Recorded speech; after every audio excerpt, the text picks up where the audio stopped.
नमस्कार दोस्तों, हमारे इस चैनल पर आपका स्वागत और अभिनंदन है। तो हम आपको बताना चाहते हैं कि लोगों से जो प्रमेय से डर लगता है, उस डर को हम खत्म करने जा रहे हैं। आप देख रहे हैं कक्षा 10 का प्रमेय नंबर 1 है, चैप्टर 6 मतलब चैप्टर 6 है और चैप्टर का नाम है ट्रायंगल त्रिभुज। पहले प्रमेय को हम सिद्ध करने जा रहे हैं।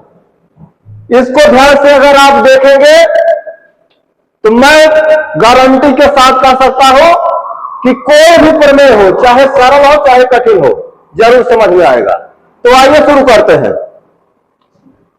प्रमेय है, किसी त्रिभुज में एक भुजा के समांतर खींची गई रेखा शेष दो भुजाओं को समान अनुपात में बांटती है। तो आइए देखते हैं सबसे पहले क्या दिया है। किसी त्रिभुज में, तो ज्ञात में हम एक त्रिभुज छाप लेते हैं। यहां देखिए, किसी त्रिभुज में तो ज्ञात में एक त्रिभुज छापते हैं हम। अब त्रिभुज का हम कोई भी नाम दे सकते हैं, ए से लेकर जेड तक कोई भी नाम दे सकते हैं। देखिए ए बी सी, त्रिभुज का नाम हो गया एबीसी, क्योंकि त्रिभुज की चर्चा की गई है। अब आगे क्या कहा है, एक भुजा के समांतर खींची गई रेखा। तो फिर एक भुजा के समांतर हम रेखा खींच लेते हैं। तो बीसी के समांतर रेखा हो गई डी, बीसी के समांतर हमने डी एक रेखा खींच लिया। तो हमें सिद्ध क्या करना है, यही डी जो है शेष दो भुजाओं को समान अनुपात में बांटेगी। यही डी जो है शेष दो भुजाओं को समान अनुपात में बांटेगी। अनुपात में बांटने का मतलब यह हुआ कि एडी बटे बीडी, एई बटे ईसी, ये अनुपात में बांटने का मतलब हुआ। तो ज्ञात पहले हम लिखते हैं, सबसे पहले ज्ञात देखिए। ज्ञात में एबीसी एक त्रिभुज है,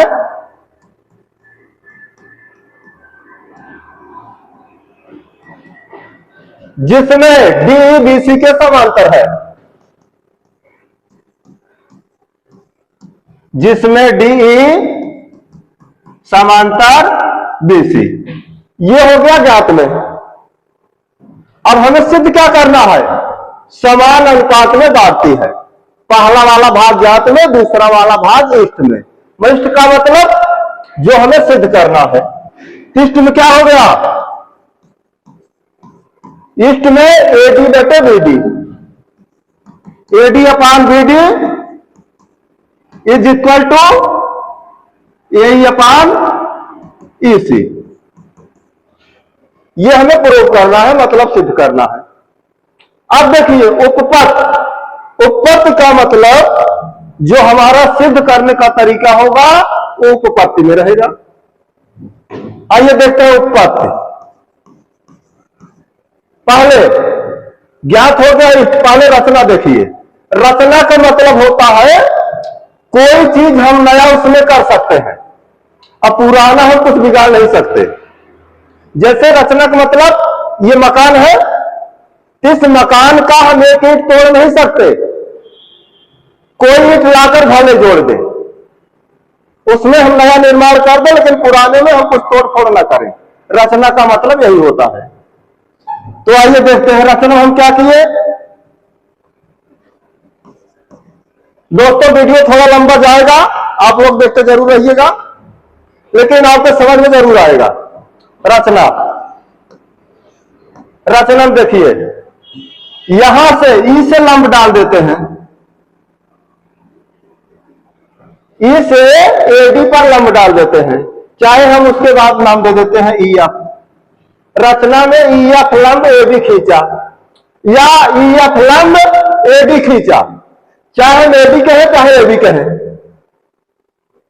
जैसे कोई रोड यहां से जौनपुर जाती है, अब बीच में मछली शहर अगर पड़ता है, तो चाहे हम उसको मछली शहर वाली रोड कहें चाहे जौनपुर वाली रोड कहें। तो उसी प्रकार ये लाइन वही है, ये लाइन वही है, चाहे ए बी लंब EF कहे और चाहे ए बी लंब EF कहे, एक ही बात हुई। देखिए EF लंब ए बी खींचा, EF लंब ए बी तथा यहां से इसको लंब खींचते हैं, DG लंब ए खींचा, DG लंब ए खींचा। रचना में केवल इतना ही नहीं है, थोड़ा और है। बी को ई से और डी को सी से मिलाया। देखिए रचना में EF लंब ए बी खींचा, उसके बाद DG लंब ए खींचा, ए को हम ए से भी कह सकते हैं, DG लंब ए से खींचा।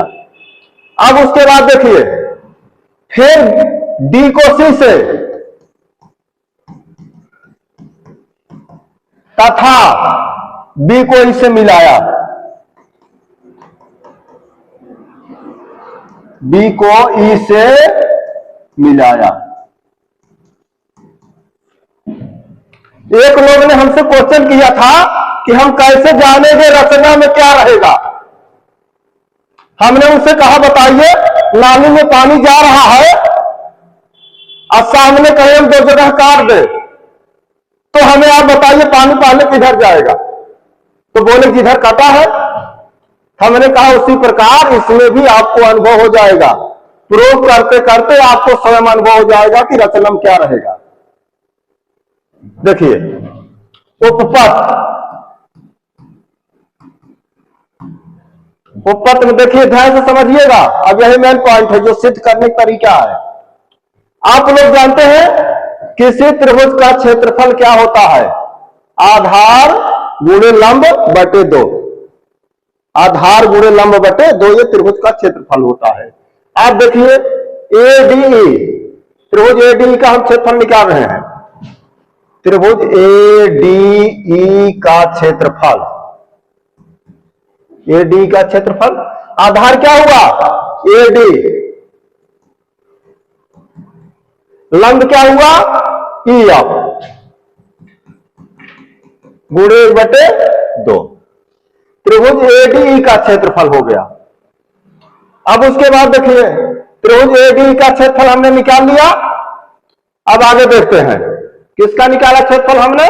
त्रिभुज AD का, त्रिभुज ADE का आधार गुणे, आधार क्या है AD, लंब क्या है EF, आधार गुणे लंब बटे 2।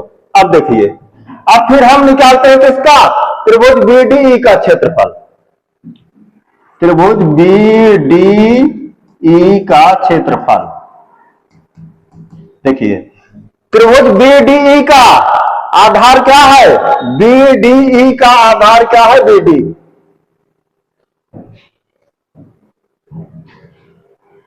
देखिए यहां पर त्रिभुज BDE का आधार क्या है?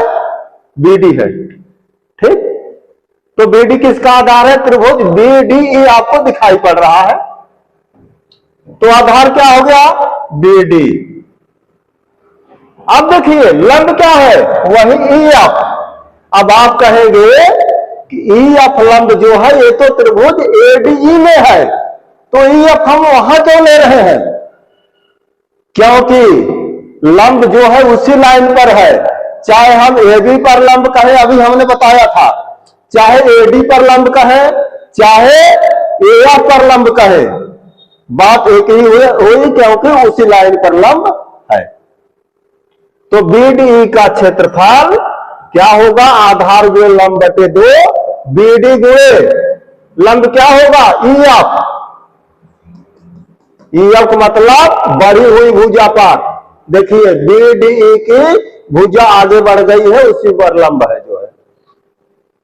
तो न्यून कोण त्रिभुज में लंब जो होता है वो त्रिभुज के मतलब जो अधिकोण त्रिभुज में बढ़ी हुई भुजा पर लंब पड़ता है, तो एक प्रकार से अधिकोण त्रिभुज है। तो आधार गुणे लंब गुणे 1 बटे 2 त्रिभुज BDE का क्षेत्रफल हो गया। ये समीकरण 1। समीकरण 2। अब समीकरण 1 में समीकरण 2 का हम भाग देते हैं, तो क्या हो जाएगा? त्रिभुज ए डी ई बटे त्रिभुज बी डी ई।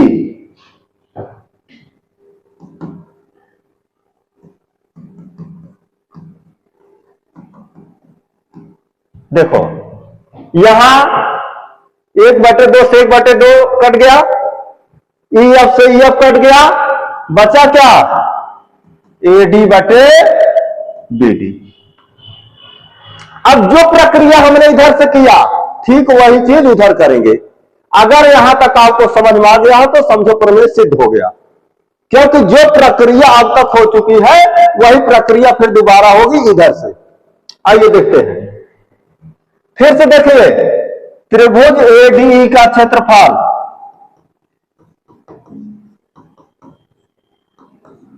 त्रिभुज एडीई का क्षेत्रफल। अब लंब हम डीजी को ले रहे हैं, हम किसको ले रहे हैं? हम यहां पे लंब आपके 100 ले रहे हैं, डीजी को ले रहे हैं। देखो आधार गुणे लंब बटे 2, तो क्या हो जाएगा? आधार क्या है इसका? ए, लंब क्या है? डीजी,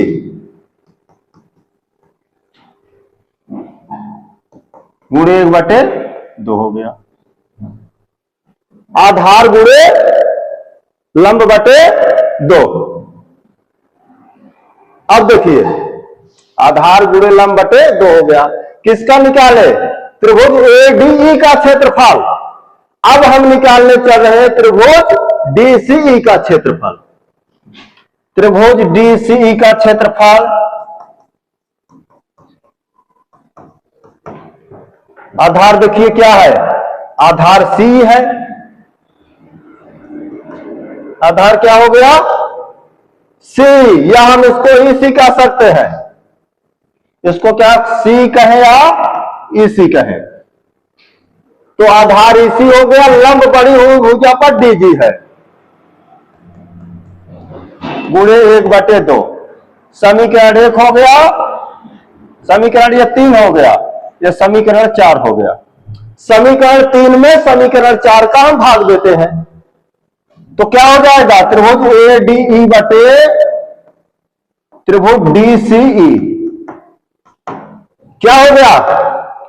यहां पर डीजी से डीजी कट गया, 1/2 से 1/2 कट गया, बचा क्या? ए बटे ईसी।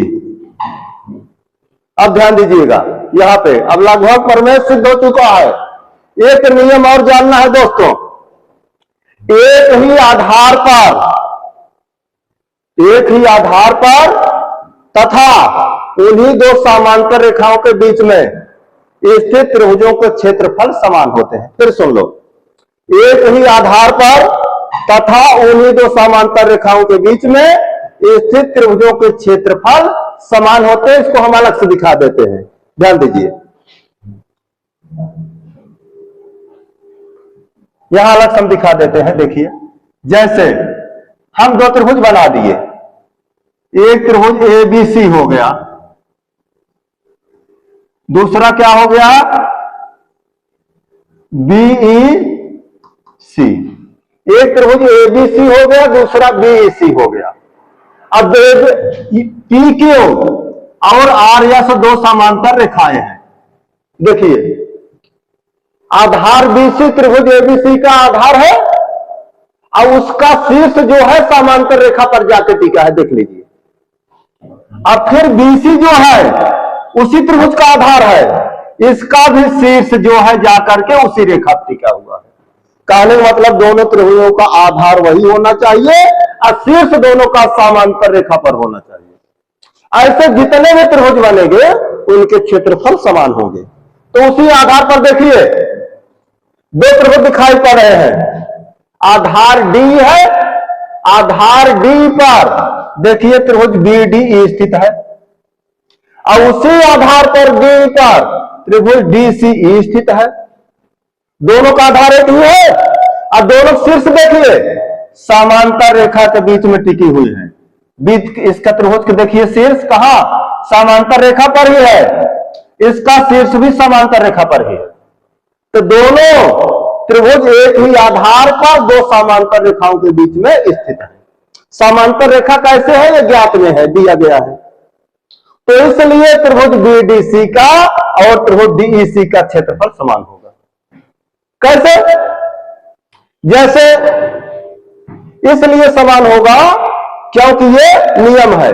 अब जब समान होगा तो चाहे हम बीडीई की जगह चाहे हम डीसीई लिखें, चाहे डीसी की जगह बीडीई लिखें। कैसे? अब इसको समझ लीजिए। जैसे दो लड़के हैं, दोनों हम शकल हैं, एक का नाम है राम, दूसरे का नाम है श्याम। तो लोग जब राम को श्याम कह देंगे, श्याम को राम कह देंगे तो गलत नहीं समझा जाएगा, उनकी गलती नहीं है। क्यों भाई, दोनों एक शकल है, तो चाहे राम को श्याम कहो चाहे श्याम को राम कहो, इसमें गलत नहीं समझा जाएगा। उसी प्रकार जब दोनों त्रिभुज समान है तो चाहे बीडीई की जगह डीसीई को लिखो और चाहे डीसीई की जगह बीडीई को लिखिए।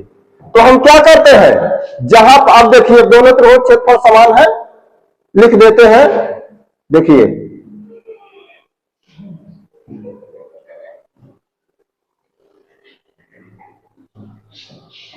देखिए दोनों त्रिभुज क्षेत्रफल समान है। देखिए, तो हम आपको बताए एक ही आधार पर तथा उन्हीं दो समांतर रेखाओं के बीच में स्थित त्रिभुजों के क्षेत्रफल समान होते हैं। तो दोनों त्रिभुज एक ही आधार पर है और उन्हीं दो समांतर रेखाओं के बीच में है, इसको हमने आपको बताया। अब दोनों त्रिभुज क्षेत्रफल हम समान लिख दे रहे हैं। तो चूंकि त्रिभुज बीडीई बराबर किसके होगा, त्रिभुज डीसीई, त्रिभुज डीसीई। और जब यहां पर दोनों त्रिभुजों क्षेत्रफल बराबर है तो चाहे हम बीडीई की जगह डीसीई करें और चाहे डीसीई की जगह बीडीई करें। तो आइए देखिए, यहां पर हम क्या करते हैं, यहां पर हम क्या करेंगे, ये देख रहे हो ना, ये इसी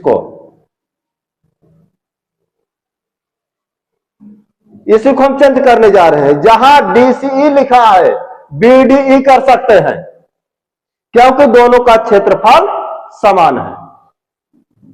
जैसे किसी को 1 किलो चावल देना है तो चाहे 1 किलो के 1 बाट रखो, चाहे आधा किलो 2 बाट रख दो, वजन उतना ही है, किसी के ऊपर कोई फर्क नहीं पड़ेगा। तो उसी प्रकार जब दोनों क्षेत्रफल समान है तो चाहे हम डीसीई की जगह बीडीई को लिखे, चाहे बीडीई की जगह डीसीई को लिखे। तो यहां जहां डीसीई है, जो हमने गोला किया है, क्या लिखने जा रहे हैं, डीसीई की जगह बीडीई। देखिए त्रिभुज एडीई बटे त्रिभुज डीसीई